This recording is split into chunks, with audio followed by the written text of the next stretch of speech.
من از تمام دختران شهر سر بودم. افسوس از بازی دنیا بیخبر بودم.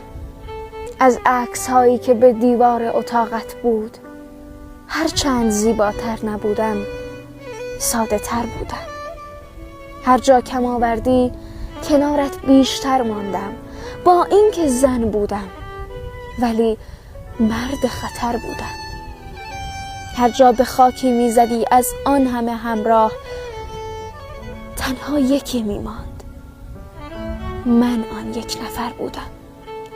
هر جا یکی کم بود کاسه کوزه هایت را روی سر او بشکنی آن دور و بر بودم.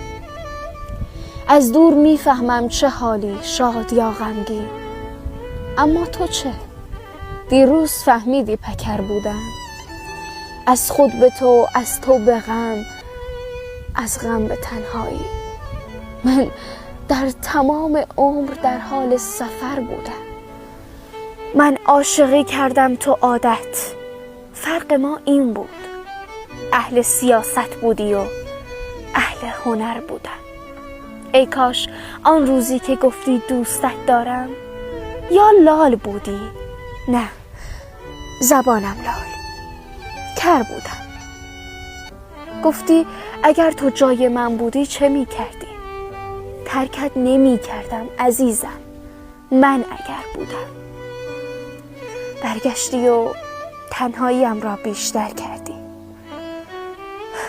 من هم به پایت سوختم از بس که خر بودم.